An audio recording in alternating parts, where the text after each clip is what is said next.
संदीप ने अपनी माँ के कहने पर गांव में शादी कर ली थी। लड़की का नाम था सुनीता।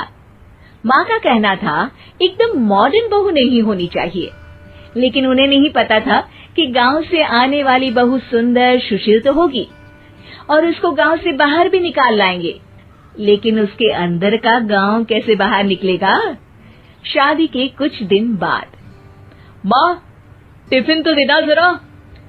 बेटा अब तो स्कूल नहीं ऑफिस जाता है, माँ से नहीं अपनी बीवी से टिफिन मांगा कर। ओके माँ। सुनीता टिफिन ले आओ। एक किलो टिफिन, इसके अंदर पिस्ता डाल दिया है। पिस्ता? पिस्ता क्यों? सास जी ने बोला था ना कि आपको पिस्ता बहुत पसंद है। ओहो, मैंने पिस्ता नहीं पास्ता बोला था, पास्ता। पास्ता? कहीं होता है पास्ता? अरे बेटी तू रहने दे, मैं बना दूंगी। अच्छा किया कि पाव भाजी बनाने का नहीं बोला, वरना किसी के पाव बना देती है। सुनीता को बुरा लगता है, लेकिन उसकी नादान हरकतें कम नहीं होती। ऐसे ही एक दिन, अरे तुमने ये क्या लगाया है? अरे आप वो फूस फूस करके लगाते हैं ना, वही। डियो? का दियो? किसको दियो? अरे वही ना जिससे खुशबू आती है। हाँ हाँ सही पकड़े हैं। अच्छा लेकर तो आना। कौन सा डियो लगाया तुमने? अभी लेकर आते हैं जी। संदीप की बात मानकर सुनीता अंदर से खुशबू वाला फुसफुस लेकर आती है। ओएमजी! ओएमजी मतलब ओ माय गणेश ना। अरे ओएमजी छोड़ो, ये खुशबू वाला फुसफुस की बात कर रही थी तुम?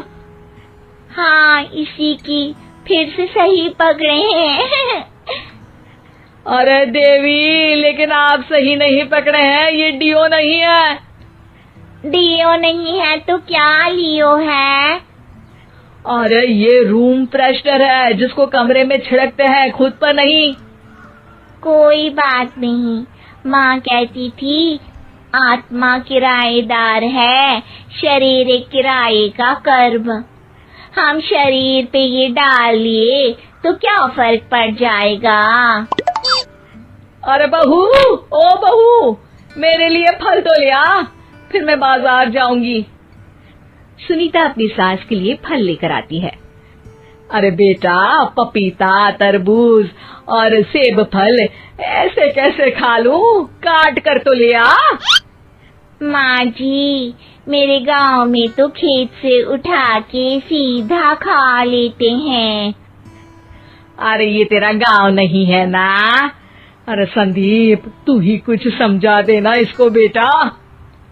मैं कैसे समझाऊं माँ, ये तो माइक्रोवेव को भी भट्टी बोलती है। कल मैंने बोला हाय कैसी हो, तो बोलती है किसी को हाय नहीं लगानी चाहिए। अरे सुनीता, तेरा क्या होगा? अभी तो कैसे बताऊं माँ जी, अभी हम कुछ करेंगे फिर पता चलेगा क्या होगा, लड़का या लड़की। हे भगवान, कहाँ से आ गई ये?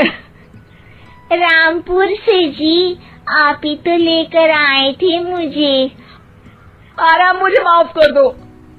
पहले कोई गलती तो करिए जी, आपकी तो सारी गलती माफ कर देंगे हम। हाँ अरे बहू, मेरी बात सुन। फल यानी कि फ्रूट जब भी लाए ना तो काट कर लाना, ठीक है? जी ठीक है माँ जी, फल यानी फ्रूट यानी काट के लाऊंगी। सुनीता रोज ही कोई ऐसी हरकत कर देती जिसकी वजह से उसे घर में दो बातें सुननी पड़ती। एक दिन, माँ, मेरे बॉस घर पर आने वाले हैं शाम को। उनका बर्थडे है, फैमिली साथ नहीं रहती उनके, तो यही पार्टी कर लेंगे। उनको अच्छा लगा तो शायद मेरा प्रमोशन भी हो जाएगा। मैं ना फ्रूट केक लाकर फ्रिज में रख दूंगी और तेरे साथ आज खाना मैं बनाऊंगी, ताकि जब साहब आए तो खाने में कोई गड़बड़ ना हो। शाम को जब सारी तैयारियां हो जाती है, संदीप के साथ बड़े साहब भी घर आते हैं। फ्रूट केक तो ले आना बहू, फिर खाना खाएंगे। अरे इस सब की क्या जरूरत थी, आपने बुलाया वही काफी है। सर, आपका परिवार शहर में नहीं है तो हम ही आपके परिवार जैसे हैं सर। इतने में ही सुनीता फ्रूट केक लेकर आती है और बड़े साहब की टेबल पर रख देती है, और जैसे ही केक के ऊपर का बॉक्स हटाती है, ओह, ये क्या है? केक तो कटा हुआ है। मैं तो ऐसा नहीं लाई थी।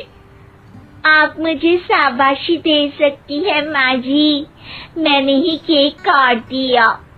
आपने कहा था ना, फल यानी फ्रूट यानी हमेशा काट के लाना, तो फ्रूट केक भी तो फ्रूट ही है ना, तो मैंने पहले ही काट लिया। हूँ ना मैं समझदार।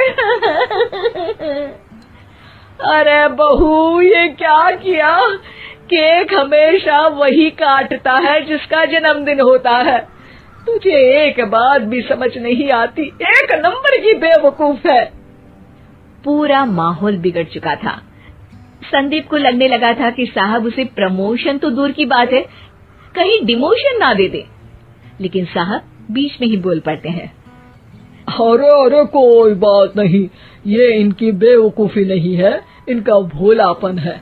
बेटा आप कहाँ से हो? रामपुर गांव से।